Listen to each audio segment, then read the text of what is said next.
Vision Sénégal 2050, ce nouveau référentiel des politiques publiques, entend créer la rupture par la transformation systémique de notre pays. Les objectifs sont clairs, améliorer significativement le revenu par habitant en 5 ans, réduire la pauvreté, assurer la souveraineté alimentaire ou encore atteindre une croissance annuelle de 6 à 7%. Un taux de croissance de 6 à 7%, je pense valablement que c'est réalisable quand même, c'est réalisable. Maintenant, qu'est-ce qui va l'accompagner?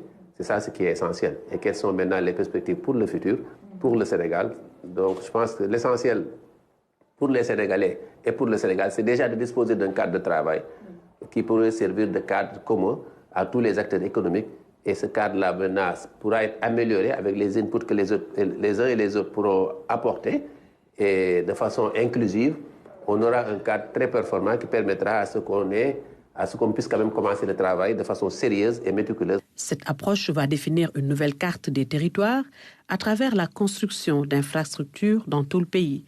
Le gouvernement va s'appuyer sur les ressources locales pour le développement de ces territoires. On salue la territorialisation qui était l'élément faible du PSE.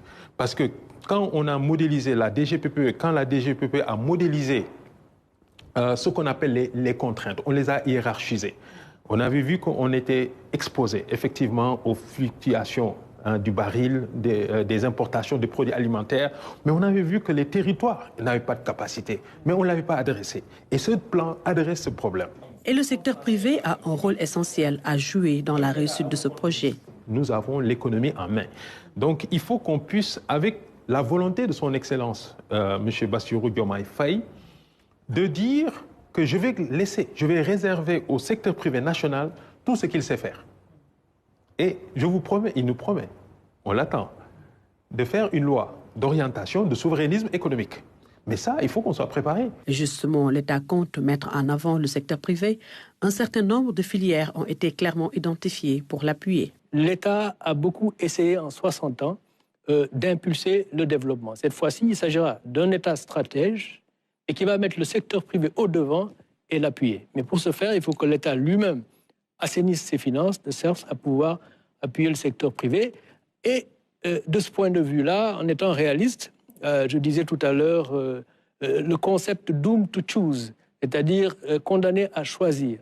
Nous allons accompagner le secteur privé dans la mesure des moyens de l'État. Il faudra être sélectif et c'est la raison pour laquelle nous avons identifié un certain nombre de filières que l'État a l'intention d'appuyer dans un dialogue public-privé et efficace, mais c'est le secteur privé qui sera dans le lead. Un secteur privé fort pour créer de la richesse et de l'emploi, avec un cadre macroéconomique assaini, une bonne gouvernance, l'on peut espérer des lendemains meilleurs pour les Sénégalais.